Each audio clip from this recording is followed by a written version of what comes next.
Okay, my name is Jürgen Steinmetz from eTurbo News and the Breaking News Show. We're back now, and we're actually going to go halfway across the world to Jakarta, Indonesia. And we welcome Alistair Speirs, is that correct? That's correct. And he's the president of SKAL International in Jakarta. For those that don't know what SKAL is an organization actually 90 years old. We're going to have the 90th birthday in July, I believe, in Paris. And it's a global organization similar to what you probably would know from a Rotary Club, but for the travel and tourism industry, with members really across the world. And Alistair lives in Jakarta, Indonesia, and he's president of that SKAL club. And we're going to learn a little bit more about what SKAL is doing, what his club is doing, and what's going on in Indonesia. And also those who are familiar with eTurbo News and read our about statement, eTurbo News actually started in Jakarta, Indonesia. That's our initial home in 1999. We're the first travel newsletter in the world, and it all started in Indonesia. So I'm really excited to go back to Jakarta. I've been there many, many, many times, and I love Jakarta. It's a fantastic city. For those that have not been to Jakarta, really you should go. Not only a great shopping town, a lot of things to do. The social life is incredible, and you only like a very short flight, hour and a half, I believe, or 2 hours from Bali. So you can really combine it and learn something about Indonesia. And Alistair, you don't really look Indonesian. What are you doing in Jakarta? Well, it's a long story, Jürgen, but I've been here for 42 years now, having started off in the insurance business, but I very quickly got into the communications business, both in publishing, advertising, and PR. So I've been here for 40 years through, I think, about 6 or 7 presidents by now. I'm not quite sure how many. They keep changing, and through quite a lot of developments. What you see behind me, of course, none of that existed when I came. It was pretty much a village 42 years ago, and now it is, as you just mentioned, a substantial and exciting city. No, it is, and traffic. I remember when I was in Jakarta, traffic is horrendous. So you can never really plan more than 1 meeting a day because you don't know how long it takes to get to. Is it still the same, or did you guys improve this a little bit? Well, it has improved a little. We have 1 underground line now. You know, it's a start. It's quite popular. It's rather well done, but we've got 20 kilometers and we need about 200 to make it work. So we've got quite a long way to go, but we've got improved roads. We've got improved, a little bit of improved access, but a long way to go. Yeah, and for those that do go to Jakarta and plan on flying to Bali, and I've done this Bali-Jakarta route many, many times, especially on the weekend, we went back and forth. Don't plan on making your flight. My best advice is stay at the airport hotel a night before and fly in the morning, because I don't know how many last flights I missed to Bali. So but it's a fun city. Food is excellent. There's so many, I mean, you can find any food from anywhere in the world, and people are very friendly, and it's really a city I personally enjoyed a lot. But let's talk a little bit about SKAL. How many members you have in your SKAL club? Well, you know, we used to have, before all of this decline in being able to attend anything, we had 80 members. Now we're just down to 20, but we're rebuilding at the moment. The people haven't been able to go to anything. So we've kept it going, and we've just kept the core group going. But over the last 3-4 months since the COVID regulations relaxed, we have built up again. In the last 3 dinners that we've had 40 people, roughly 40 people coming. So the spirit is back, the attendance is back, and we are moving forward again. And if anyone wants to join us listening, I know we have a lot of readers still in Indonesia because of our history. They can just go to skal.org. And also, if you're not in Jakarta, anywhere in the world, and you don't have a SKAL club in your area, start one. And it's easy. Absolutely. Just contact SKAL. Just go to skal.org. You have all the information on it. And you can also see if there is a SKAL club in your region. It's a really good organization to belong to. It's fun. SKAL is also has young SKAL for those that are just starting the business. You can also join, and it's doing business among friends. That's what it is. And so it's definitely a good organization to belong to. And I think you have some exciting activities you told me earlier coming up in regards to the sustainable tourism world. Tell us a little bit more about it. Well, you're absolutely right. You're going to look, when we talked about building back better, there's been a lot of talk about what actually has happened. Not quite enough. I know people have been distracted, their resources have been depleted, but what we need to do is to really focus people on things that can be done. So we've taken the initiative in SKAL Jakarta to work on the basic elements of sustainability. Now, 3 months ago, when we restarted, when we were allowed to have in-person meetings again, we started off in the Grand Melia Jakarta. We're supported very well by the 5-star hotels with a talk about water. Now, water is crucial to our business. And what we've done in Jakarta is that we've got one hotel, which is now fully integrated, 100% standalone bottling plant on site. And we talked about that. So there's no plastic whatsoever. There's no water deliveries, even in big containers. There's no transportation, no pollution, all done on site. We don't think there's anybody else, and certainly in Indonesia, who's doing that. And we wanted to bring that to the attention of the industry, that you can have a fully integrated water bottling recycling system in a standalone hotel, break even for that 400-room hotel, only 14 months, and saving 40,000 plastic bottles a year. And that was a message which everyone went, oh, we can actually do that. So that we started off with this really pretty cool, you can do it, and it makes money, and it makes sense message. Tell us, I mean, we're not the BBC here, and but what's the name of the hotel? Because I think that alone might be a good story. Oh, well, it was the perfect hotel, frankly. It was the Mercure Convention Center in Ancol. Okay. Which of course is part of the Accor group, which gave us access to the rest of the 120 Accor hotels in Indonesia. And it belongs to a hotel owning group called Jakarta Setia Budi, who also happens to own Hyatt hotels across Indonesia and a bunch of apartments. So we got a double hit. And that just opened, about 2 months ago. Sorry, just on 2 months ago, when we had the talk, that was when it was just inaugurated. So it is very new. And now we're spreading this message to the entire business. If you can save 40,000 plastic bottles in one hotel, you multiply that by 1,000 hotels, you've suddenly got 40 million plastic bottles taken out of the system, and they save money at the same time. Quite a good scenario. So that was our first talk.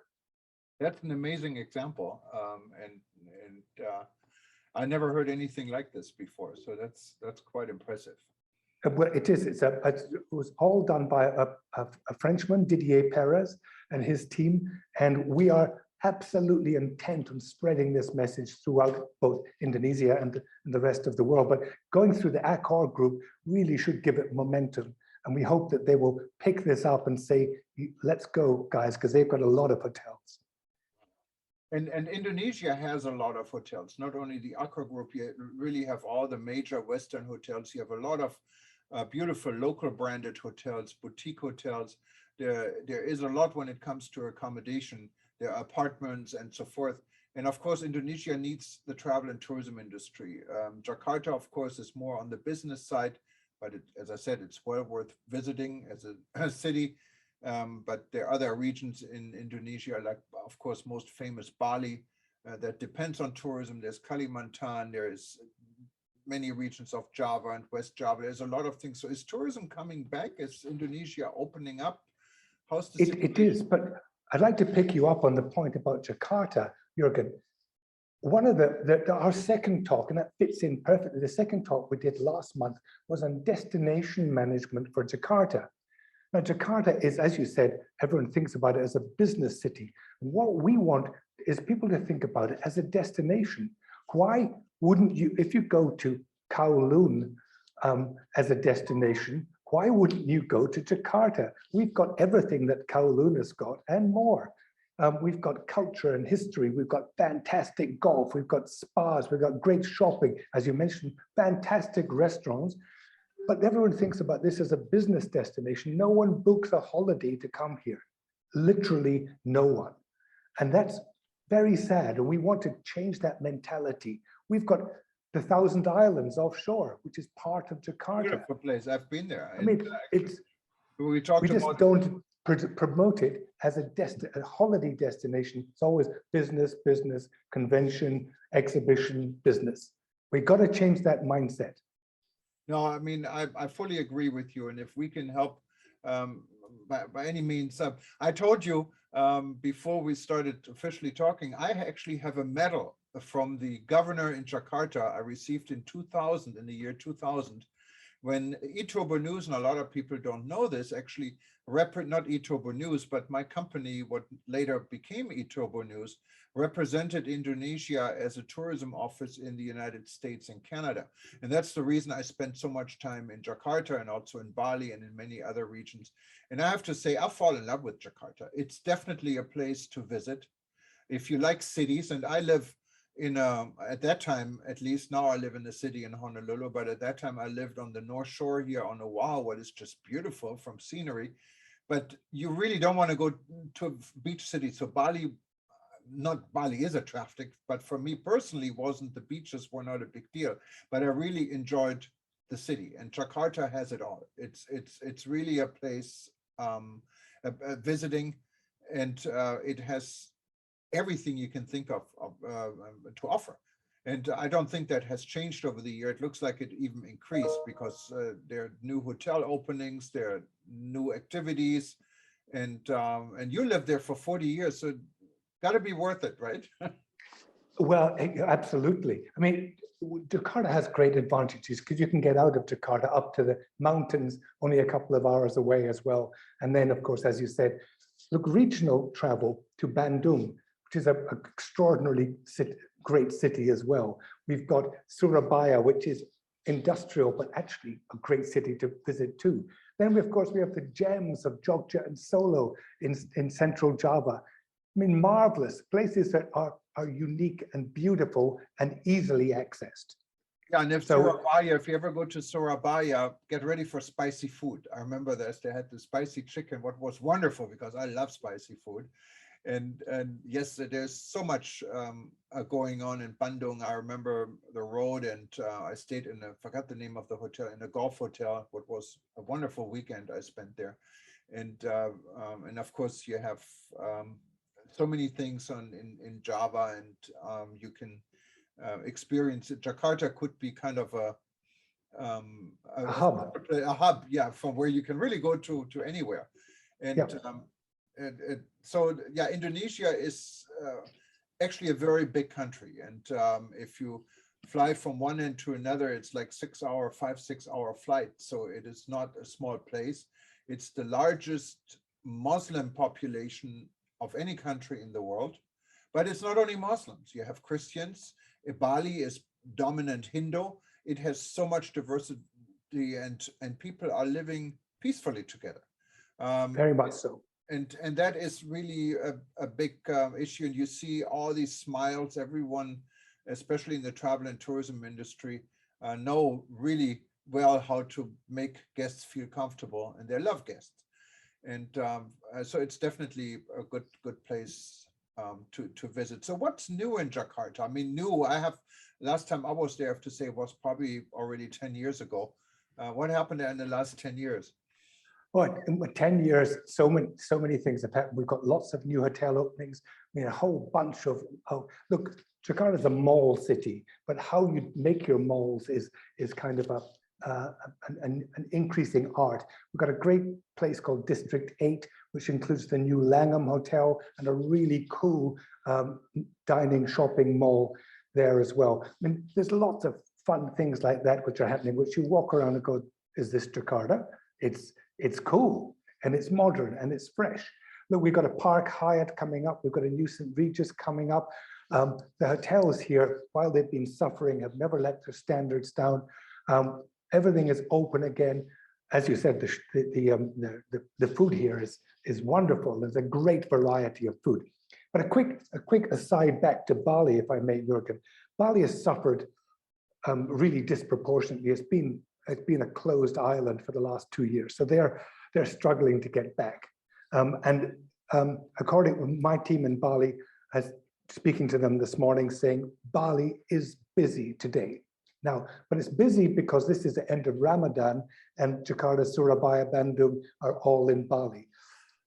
Next week we'll see who is coming back to Bali now that the doors are open. Chinese aren't coming back yet, obviously. Japanese, not really either. We've got Australia open, but according to the last information I had, I mean, Jetstar, which had 73 flights a week, started with 3.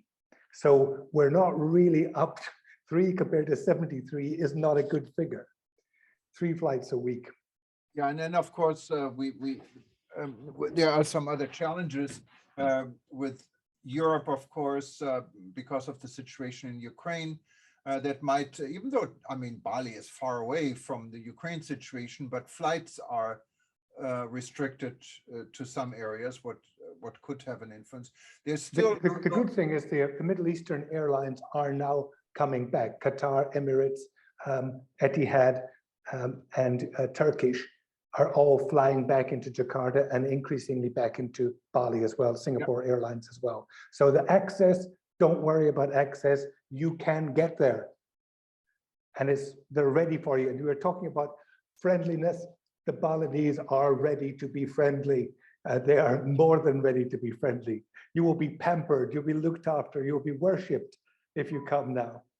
Yeah, and the price, if you really compare rates, and maybe you can help us out a little bit, what the average hotel stay is, what the average dinner bill is for a nice dinner in Indonesia, maybe Jakarta compared to Bali. Give us some ideas. How expensive or how cheap is it to travel to Indonesia? Look, first of all, hotel prices in Indonesia have always been too low.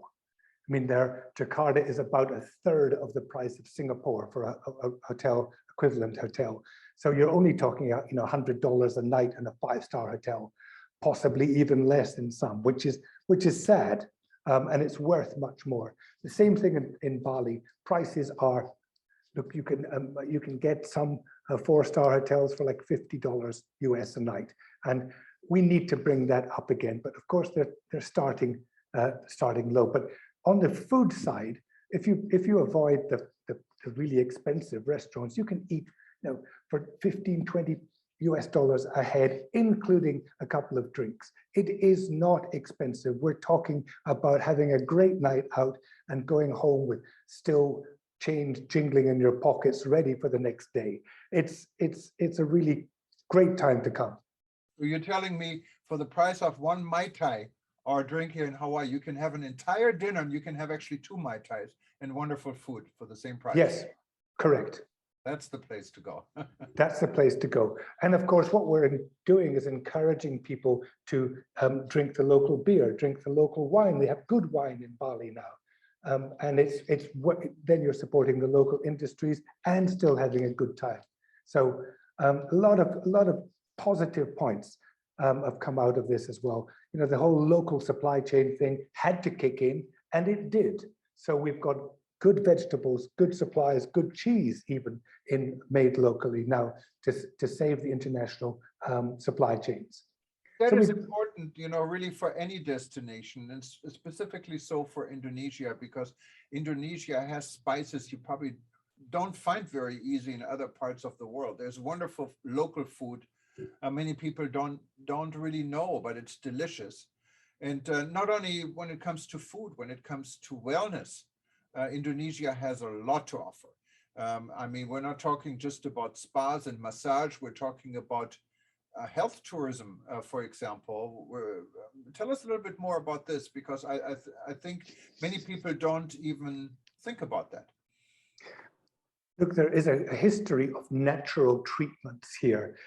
whether they be spiritual or meditation based. You want to go to Ubud in Bali. It's probably the Asia center of meditation, wellness, and all of that. So you can do virtually any treatment you can think of, everything from the Reiki all the way through the local spiritual leaders. And of course, just being there, visiting the temples, walking the fields is a health treatment as well. So honestly, Bali has got all of that side of the business. And often it's not business, it's just being in the right place with the right feeling, Jürgen. When you walk somewhere and go, I'm so glad I'm here. My managing editor in Bali just done a tour of the Northeast, and he sent me pictures and videos of what he's been doing.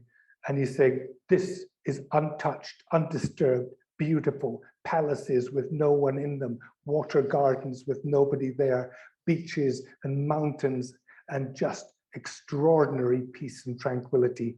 So it's not just the beach club scene in the south, it's not just the culture scene in Ubud, it's the enormous nature-bound tourism you get in the north and the northeast of Bali, northwest as well. So a lot of things to be talked about there, and certainly the right time to come.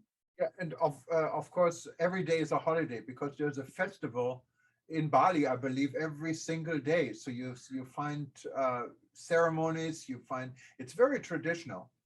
And it's a little bit frustrating for those of us in business in Bali, because you end up with saying, no, where is everybody? Ah, they're at the temple today, sorry, but so we do have to understand that the pros come a few cons as well. But yes, and that's, your Instagram killer is the ceremonies and the processions, and you're just round a corner somewhere and there's a whole bunch of people all dressed up, standing, doing something which you may not understand, but you go, I'm here, this is wonderful. You've seen it, I know. And there's one holiday or one season, it's the days of silence. Everyone agrees on. And if you should watch out when this is, because if you don't want to be isolated, you better not come. But it's also it's an experience. Basically, it's in Bali, and you really cannot do anything. Everything is pretty much closed, and no one talks. And how does this work? That's a wonderful experience. It works in a very, very sensible way. Bali is a world of the seen and the unseen. So the unseen are the gods which surround us all the time. Now, on this the special day, the day of silence, Nyepi is called. The night before, there are parades around each town which drive away the evil spirits, and then silence and darkness falls and everyone stays indoors. So the spirits think there's no one there and they all leave because they don't see anybody, they can't hear anybody. So during that night, everybody is at peace. But actually now people are booking to go to Bali on Nyepi because it is such a wonderful experience to go somewhere which closes down and says, you can do nothing. Think about your life, think about yourself, sit down, relax, you've nowhere to go. Yeah, that's Bali, great.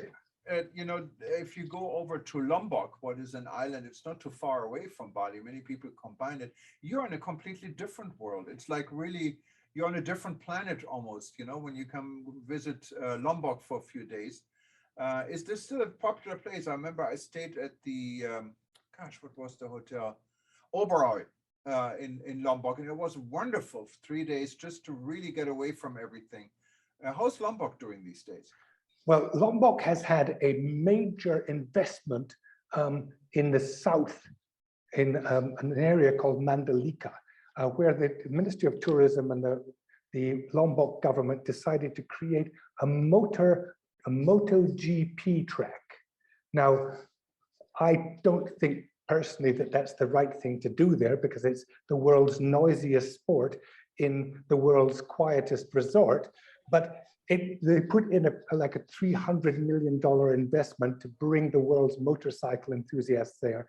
And they've already had one successful MotoGP. So they have brought in investment to change the paradigm of tourism in Lombok. The north the northwest where you were, Oberoi and Tugu, are opposite the Gili Islands. The Gili Islands were the real party islands surrounded by beautiful, tranquil waters. And they have really fallen on bad times over the last 2 years. They've really had nobody there. They're beginning to pick up. Now I hear that there is movement, but of course it needs Bali to be 50% full for the Gillies to be 20% full. So until Bali gets to 80, 90%, we're going to still see quite poor occupancy in the tourism areas of Lombok. So we do need to support them. So if you're looking for a peaceful, quiet, and very, very inexpensive holiday, Lombok is an even better bet because they need people to go there now. Then you have areas in Indonesia that are so unique, you can only find it in Indonesia, like Komodos and the dragon, right? How is this developing? I was there probably also eight some years ago, and I know they had a lot of plans for tourism. Did any of this materialize? Well, absolutely. Look, the Ministry of Tourism put in place what they first called the 10 new Balis and now have revised to the 10 priority destinations. Then they focused it down to 5. And those 5 destinations, one of which is Komodo, and also further afield in Papua, they've the Raja Ampat, the Four Kings area for diving. So those are 2 of the expanded areas of priority. And certainly Komodo has got a lot of attention, but there is always this concern over how much infrastructure you put into a natural place, how many tourists you send to a natural place. So they're trying to find the balance at the moment. They've been helped by Swiss Contact, a Swiss NGO who's been doing the sustainability planning for some of these places. So the Ministry of Tourism has brought in experts to help them get that balance right. But it's always, entrepreneurs want to be where the next place is. So there's been quite a lot of building in the area around Komodo, which we just have to be a little bit careful not to take it too fast. Because in the end, we come back to the things I was talking about earlier: water, waste, and energy. If we can't get those right, we better not develop too quickly. Because waste, how do you get rid of waste in Komodo? Big problem. Even in Lombok, it's a big problem that it hasn't been developed enough to take care of mass tourism. And mass tourism is not really, it's not about the numbers. It's more what type of tourism you really want, and this needs to be channeled. I mean, we do the same thing here in Hawaii. We had major problems with mass tourism now because of the price structures and protection laws and so forth. Things are getting a little bit better. Then, of course, COVID, and that part helped a lot because tourism went down to nothing. So everyone is starting over. But Indonesia, as you can hear, has so many opportunities, and I think we should talk again sometimes soon, talk about Kalimantan, for example, talk about Medan with some fishing. And I mean, you cannot, Indonesia has it all. And Jakarta is the ultimate city in Indonesia to visit. So it's definitely a place to start out, and has, of course, Jakarta as the capital city is very accessible from anywhere in the world with almost any major carriers. Yes, and coming from Europe or from Africa or the Middle East, no issue. You have Etihad, you have Qatar Airways, you have Emirates, you have Saudia and Turkish Airlines coming in. From the US mainland, of course, you can take Singapore Airlines, you can take EVA, you can take ANA, Japan Airlines, China Airlines, Air China. All of them are flying, can take you to Indonesia. Unfortunately, Garuda no longer flies to the US, so I hope they're going to look at this market again, because I remember in the time when I worked with Indonesia, there was a direct flight and there was a nonstop flight here from Honolulu to Bali, what was wonderful. We're kind of neighbors. And that, of course, this hasn't been the case for more than 20 years. So hopefully also the United States is an interesting market, and our friends in Indonesia will support this. And I think there are opportunities in the world. And Jürgen, before we close out, I just want to make one quick point, if I may, coming back to SKAL.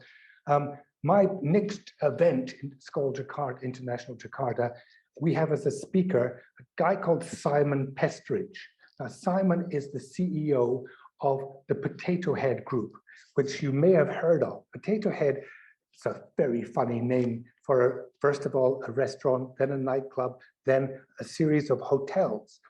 And the Potato Head suites, which are in Seminyak in Bali, are probably the most sustainable, purpose-built, sustainable residential units certainly in Indonesia, maybe more than that.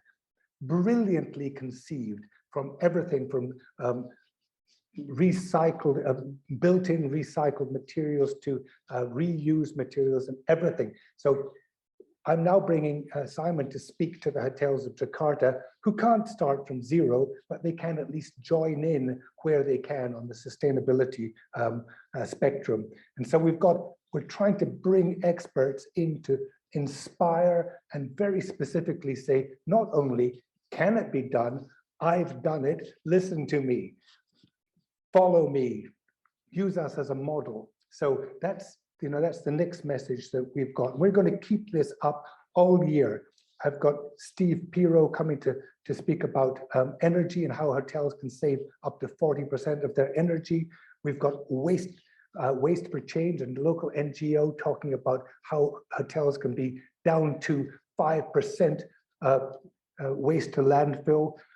All of this stuff is possible, and we're using SKAL as the platform to bring all of these messages to our tourism industry. And I greatly appreciate the opportunity to tell you and your viewers that we may be a backwater over here in Jakarta, but we're going for it. No, and I hope you can share this. I mean, why not tape such an event or even contact us for a live stream? We can help you to live stream it and then repeat it, because you're putting a lot of effort in bringing these excellent speakers to your event, to a club of 18. Why not bring it to a club of 1 million, some people possibly? Absolutely, that would be fantastic. We'd greatly appreciate that. No, but I really enjoyed our conversation. You can tell this, we're way over time. Our 10 minutes are almost 45 minutes, but I don't mind at all, because we really would love to have you back and talk more about Jakarta and Indonesia, one of my favorite places in the world. And I spent several years basically commuting between the United States, or Hawaii better, and Indonesia, and I've seen a lot in Indonesia, and I really miss it. It's kind of my second former home. And so we like to report more, because Indonesia is coming back, and it's a destination that's just simply fascinating, and it deserves a lot more time, not only with us, with everyone else. And we really hope that tourism is picking up. And I remember Indonesia went through ups and downs, but it always recovered. It's very resilient. And we don't really want to repeat all the problems there were, but like any destination, Indonesia has a good share and always was able to recover. So let's bring COVID behind us, and hopefully the world can be at peace, and Indonesia can be one of the top destinations in the world again for people to visit. And Alistair, I really honestly enjoyed it talking to you, and terima kasih, and thank you so much. And I know we talked about some common friends. Give my regards, and I will. We see Thank you again soon. And again, thank you very much, Jürgen. Good luck to you and everybody. And Indonesia is open. Come back and see us. Absolutely. And anyone wants to know more about SKAL, just go to skal.org. SKAL is spelled SKAL.org, and you also see it here on the screen. And you find, actually, you have a permanent SKAL logo on eTurbo News. Just click on it. It will bring you to the SKAL website. So why not start your own club and get as active as Alistair is in your own region? It's a wonderful organization to belong to and to network and do business among friends. That's what it is. We all are in business, and why not do business with those people you can trust and share also your virtual social life with. And the nice thing about SKAL also is, I forgot to mention this, when you visit another city, when you travel, and there's a SKAL club, and there's a good chance there is, you can actually be part of the SKAL club. Even if Absolutely. it's for a week, you can be a guest there. Everyone is welcome to attend any SKAL meeting in the world, and you make new friends this way. So skal.org, the way to go. But Alistair, thank you so much again for joining us. And for everyone else, if you wanted to watch this session again, if you see us on eTurbo News, we'll most likely repeat it. Usually our repeats are every 2 hours, just stay tuned. And then if we don't repeat it, go to breakingnewsshow.com or to eTurbo News on events, and you can, or of course you can go to our YouTube channel or Vimeo channel, and you find us and you find all our sessions. You can watch as many times as you like, and share it on Facebook, share it on LinkedIn, share it on Twitter. So a lot more people can learn about Jakarta and Indonesia today. Thank you so much. Thank you, and goodbye for now. Bye-bye.